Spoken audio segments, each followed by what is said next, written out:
everyone, it's Mike here and welcome back to the channel.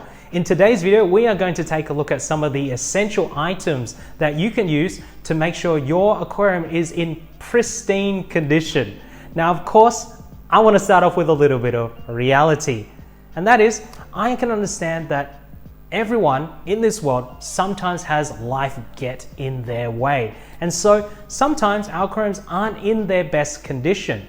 And that's okay. As you can tell, even in the background here, I've got an aquarium that's been neglected for a while. But if you've seen my reef tank videos in the past, you'll notice that I tend to keep my reef tank in its best condition.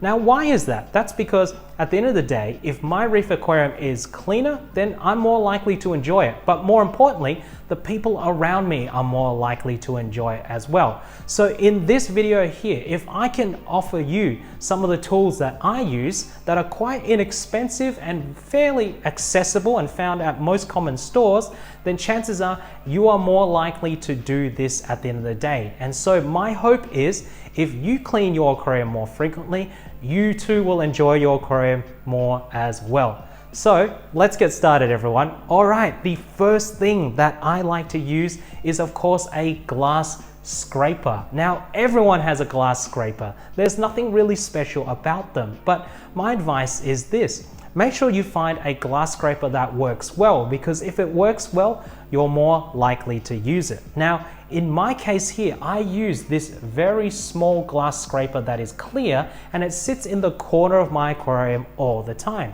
Now, the reason why it sits in the corner of my aquarium is so that it invites me every single time to use it. It's that simple. It sits there, I pick it up, and I drag it around the glass to ensure that it stays clean. So chances are, having a glass scraper in your aquarium is more likely going to cause you to use it more often.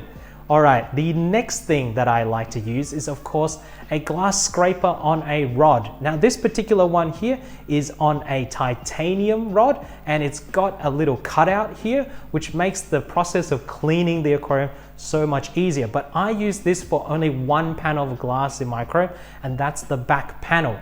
Now, I like to use this because at the end of the day, that back panel is what we see the most frequently.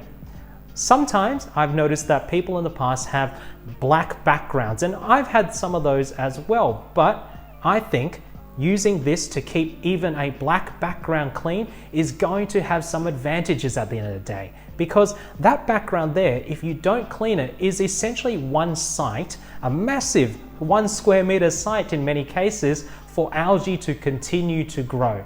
Now that has some really positive effects. You've essentially got a giant algae turf scrubber on the background, but some of the negative effects are that that algae can actually grow and proliferate across the aquarium. So scraping it off the back glass is definitely something that you should do. Alrighty, the next thing that I like to use is of course a turkey baster.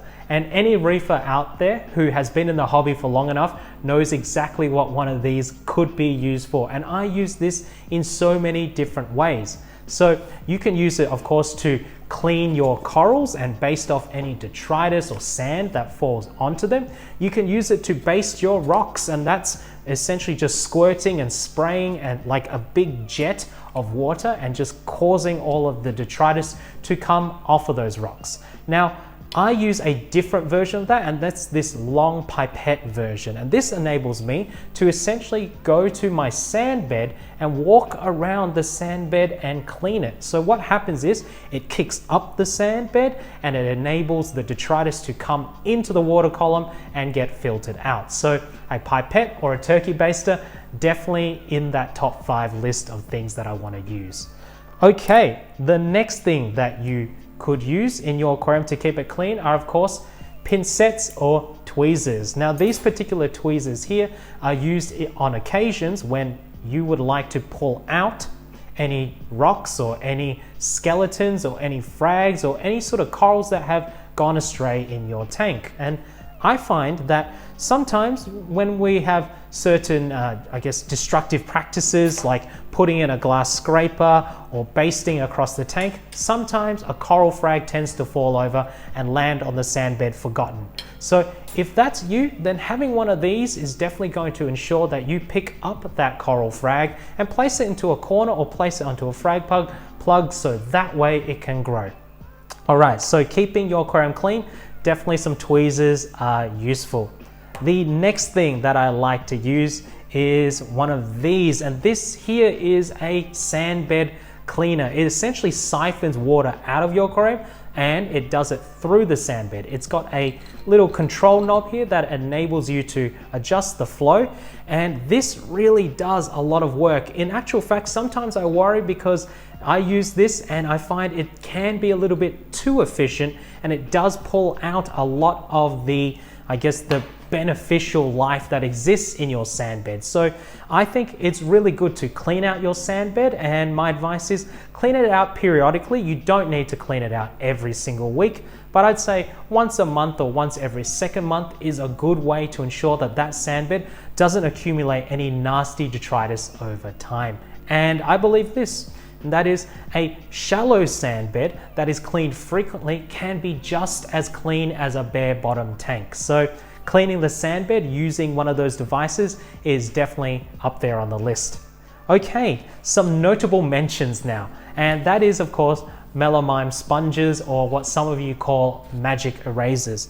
These things are so versatile. I use them to clean the glass. I use them to clean the acrylic surfaces of reactors and protein skimmers as well. But more importantly, this is really good for reaching into the corner of the glass where the glass meets the silicone, and it's quite gentle. It doesn't leave any scratches, assuming you don't get any sand caught in it, and it's something that you can just rinse and reuse. So one of these sheets here lasts me for quite a while, and these are fairly inexpensive, so definitely up there on the tools to use. Another notable mention is something that I've used in one of my previous videos, and that is a flocculant. So this here is just calcium carbonate, and I use this to clean my aquarium water. It aids in some of the mechanical filtration by binding to some of the particles that flow throughout the water, and then it gets pulled out, and that enables the water to look crystal clear every single time I use this after roughly around about 2 or 3 hours once it's filtered out. Alrighty, one of the next items that we all have come to use are brushes, and brushes are really good for cleaning your pumps. They're really handy when you're cleaning your wave makers, but something that you could also use a brush for is cleaning your rocks and hardscapes. So if you ever find that there is a patch of algae that is starting to grow, then my advice is start cleaning it with your brush and siphon it out as you clean it. That ensures that the algae isn't in the system in the first place to spread throughout the rest of the system. So brushes are definitely on that list as well. And one final consideration, and that is cleaning the glass on the outside of your aquarium. Now, everyone here has, of course, rags and cloths that are in the cabinet that you can use to clean your glass. But my piece of advice is this: keep one of those rags or one of those cloths in pristine condition, so that way it doesn't touch salt water. And that ensures that that particular cloth can be used to clean your glass and it won't leave any streaks behind. So there you have it. Those are all of the tools that I use in my system, and all the tools that you could potentially use in your reef maintenance schedule to make sure that your aquarium stays in its best condition. And if you found today's video to be really useful for you, I'd like to say thank you, of course, for joining. Thanks for sticking it through this video. Please leave a like if you really enjoyed what you've seen here. And of course, subscribe for more videos because I aim to put out these videos weekly. Of course, I want you all just to leave a comment below. Was there something that I missed out in my reef maintenance toolkit? Or is there something that you have personally used in the past that you have found to be really handy? Anyway, everyone, I want to say thanks for joining us here today, and I will see you in the next video. Cheers, everyone.